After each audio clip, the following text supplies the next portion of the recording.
Come and See, 1985.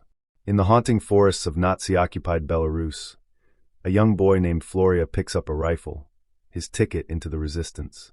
What he doesn't know is that he's about to step into a nightmare from which few return whole. Come and See doesn't just tell a war story, it drags you into it, clawing at your soul. You see the world unravel through the terrified eyes of a child as the horrors of war destroy innocence, humanity, and hope. There are no heroic speeches or glorious victories, only fire, screams, and the eerie silence of destruction. With surreal, dreamlike cinematography and intense close-ups that pierce the viewer's soul, the film captures the psychological trauma of genocide like no other. It's not just a movie, it's an emotional assault. This Soviet masterpiece was almost banned for being too real. Even today, it remains one of the most disturbing yet important portrayals of World War II. Once you watch it, you won't forget it. And maybe, just maybe, you'll understand what war really costs. The Big Red One, 1980. Not every war hero wears a cape. Some just survive. The Big Red One follows a grizzled sergeant, played with stoic brilliance by Lee Marvin, and 4 young soldiers from the 1st Infantry Division as they fight their way from North Africa to Nazi Germany. But this isn't a story about glory, it's about grit, trauma, and brotherhood forged in fire. What makes this film stand out is its quiet realism. There are no over-the-top explosions or dramatic slow-motion deaths, just the raw, unfiltered truth of war. Writer-director Samuel Fuller, himself a World War II veteran, infused the story with his personal experiences, and it shows. Through every muddy trench and blood-soaked battlefield, you can feel the weight of survival. The sergeant doesn't give speeches, he gives orders. The men don't seek medals, they seek the next sunrise. This film doesn't glorify war, it humanizes it, in all its chaos, confusion, and rare moments of compassion. Underrated and often overshadowed, The Big Red One is a war story for those who want to feel the cost of every bullet and every heartbeat. Stalingrad, 1993. In the frozen hell of the Eastern Front, honor dies first.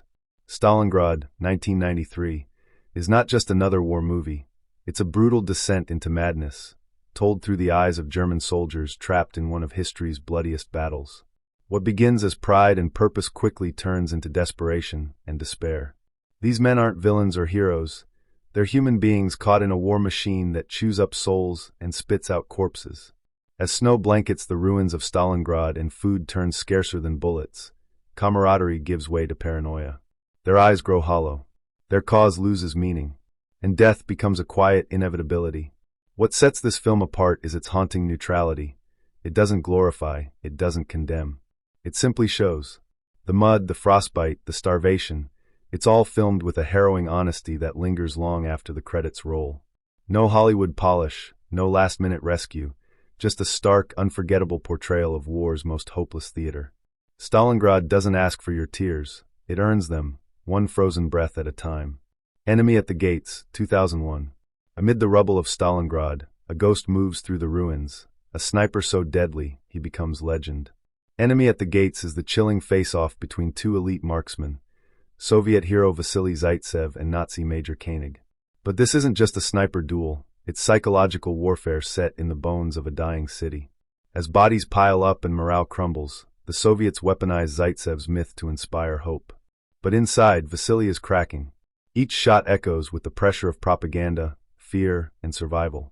Jude Law plays Zaitsev with a fragile brilliance, while Ed Harris as Koenig is cold, precise, and merciless. The film is thick with tension, cat-and-mouse mind games, deadly silence, and sudden death. Yet even amid the chaos, there's humanity. A love story born in the rubble, a friendship tested by war, and a nation struggling not to break. With its gripping suspense and emotional depth, Enemy at the Gates isn't just a war movie. It's a haunting chess match where every move can mean death. One pull of the trigger changes everything. The Thin Red Line, 1998. War has never felt so quiet and so loud. The Thin Red Line isn't your typical battlefield film. It's a haunting meditation on fear, nature, and the fragility of life amid chaos. Set during the brutal Battle of Guadalcanal, this masterpiece from director Terrence Malick doesn't just show soldiers fighting, it shows souls unraveling. Each man carries his own war inside. There's no single hero here, just dozens of voices whispering questions about death, courage, and the meaning of it all.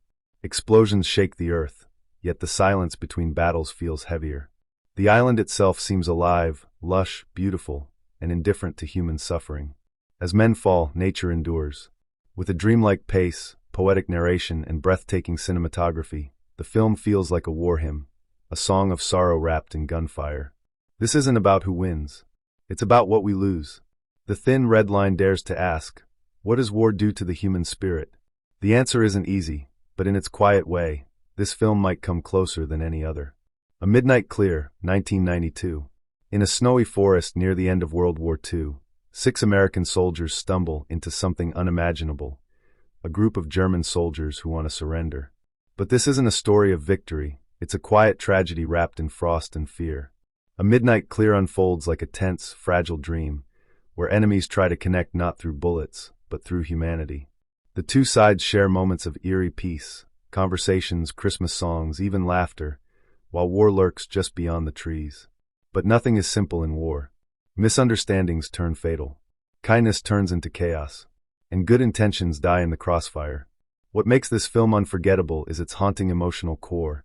Young men, barely older than boys, trapped in a machine that doesn't care about their hearts. It's not about battles won or lost. It's about what it costs to hold on to your soul. With quiet performances and devastating twists, A Midnight Clear reminds us that in war, even moments of peace can end in heartbreak. And sometimes, the most tragic battles are the ones we try not to fight. Overlord, 1975. He's just a boy with a draft card, dreaming of home, of love, of life not yet lived.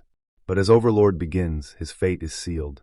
We follow young Tom from basic training to the stormy shores of Normandy, his story told not with bombast, but with heartbreaking intimacy. What sets this film apart is its haunting realism. Blending fictional narrative with actual wartime footage, Overlord feels like stepping into a time machine, watching a life unravel as history unfolds. The grainy black and white images aren't just nostalgic, they're brutally honest. There's no glory here, just fear, duty, and the ticking clock of fate. Tom writes letters, stares at the sky, marches toward a destiny he can't escape. And when the invasion begins, it's not triumphant, it's tragic. You feel the weight of every wave, every bullet, every heartbeat. Overlord doesn't scream, it whispers, and that whisper stays with you. It's a poetic eulogy for the thousands who went to war as boys and never returned as men. Quiet, raw, and devastating, this hidden gem tells the truth so many war movies are afraid to. Cross of Iron, 1977. In the blood-soaked trenches of the Eastern Front, honor is a luxury, and survival is war's only prize.